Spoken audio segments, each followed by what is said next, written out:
وعن ابن عمر رضی اللہ تعالی عنہما قال قال رسول اللہ صلی اللہ علیہ وسلم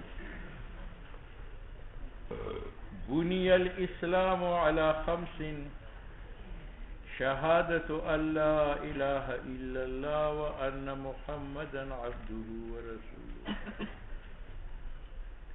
وإقام الصلاة وإيتاء الزكاة والحج والصوم رمضان.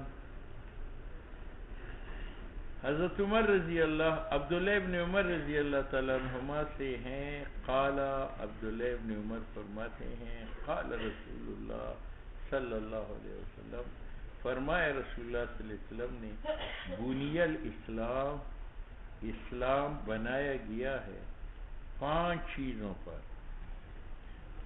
ایک اس کی نیچی کلمہ ہے شہادت اللہ الہ الا اللہ وان محمدا عبدہ ورسولہ. دوسرا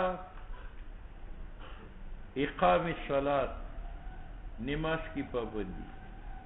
تیسرا ایتاء الزکات زکوٰۃ کی ادائیگی. چوتھا حج. پانچواں صوم.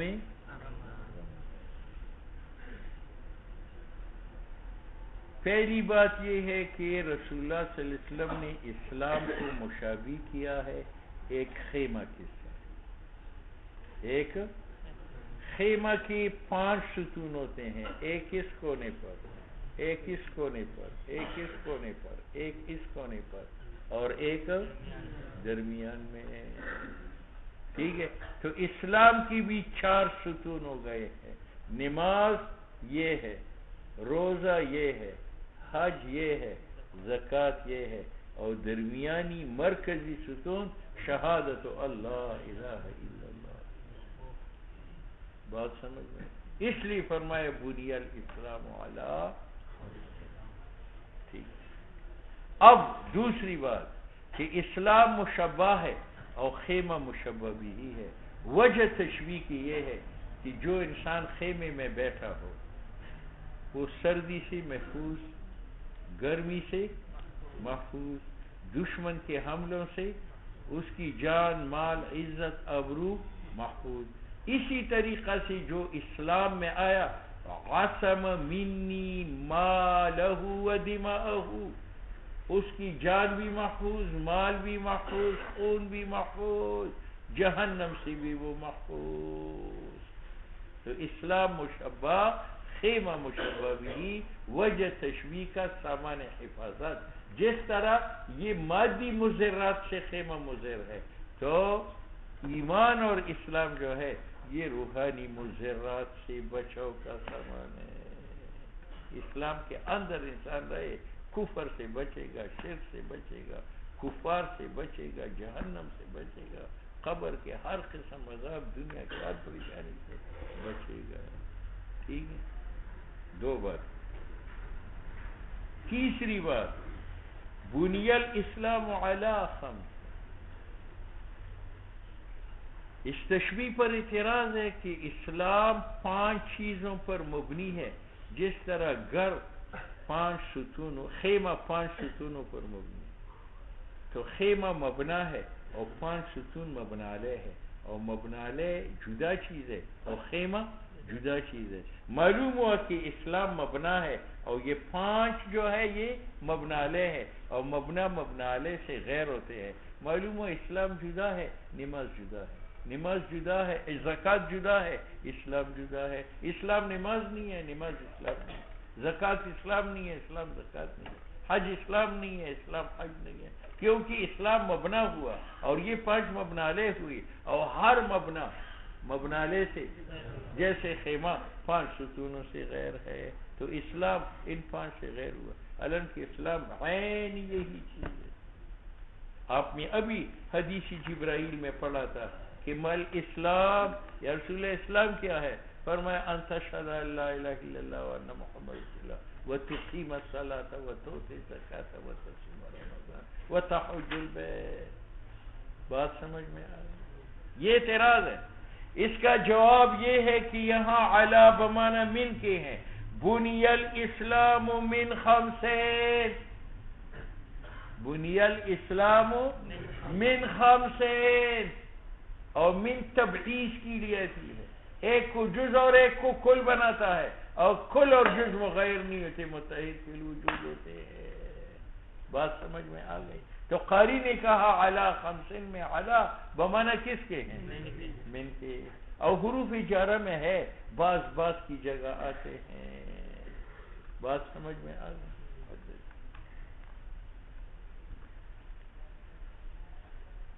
تین باتیں۔ چوتھی بات کہ اسلام یا وجودی ہوگا یا عدمی ہوگا۔ اگر عدمی تھا اس کا نام روزہ ہے، روزہ کا معنی عدم اکل، عدم شرب، عدم جماع۔ اور اگر وجودی تھا تو یا قولی ہوگا یا مالی ہوگا یا جسمانی ہوگا یا مرکب ہوگا۔ اگر قولی تھا تو وہ شہادت اللہ الہ الا اللہ وان محمد رسول اللہ۔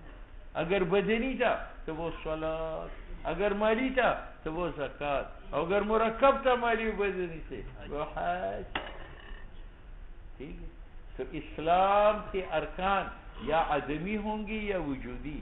اگر عدمی تھے اس کا نام صوم ہے، صوم نام ہے عدم اکل، عدم شرب، عدم جماع کا، یہ عدمی۔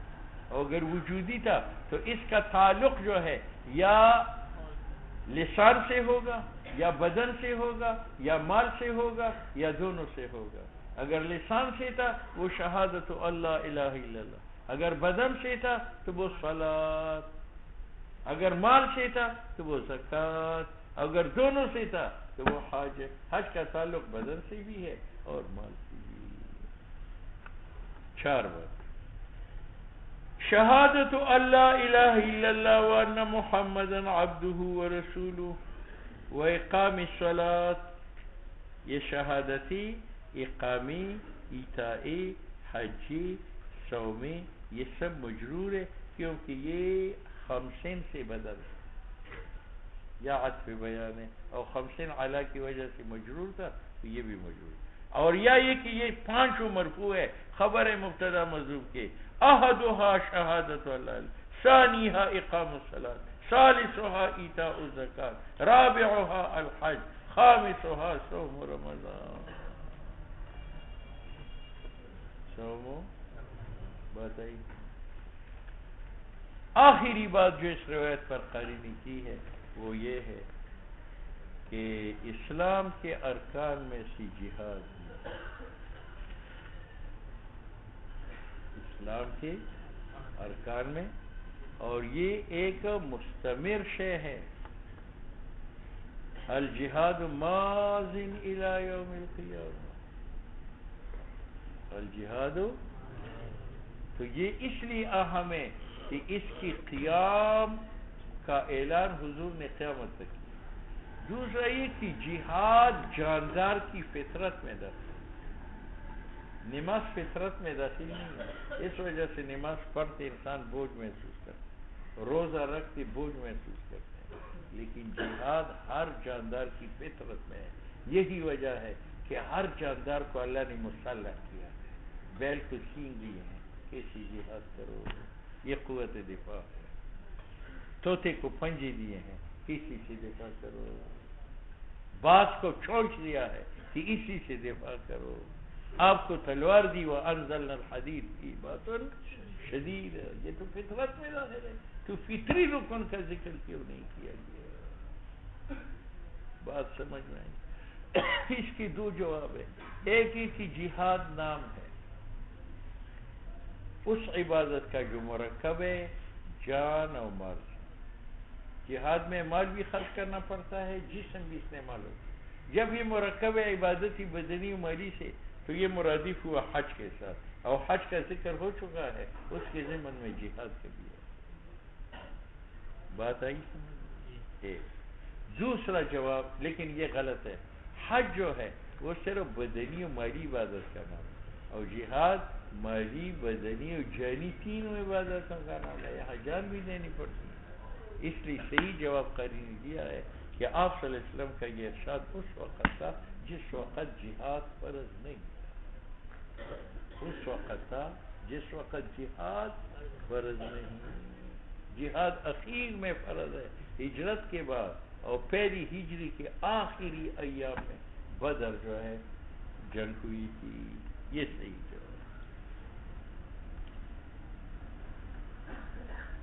عن ابی ہریرہ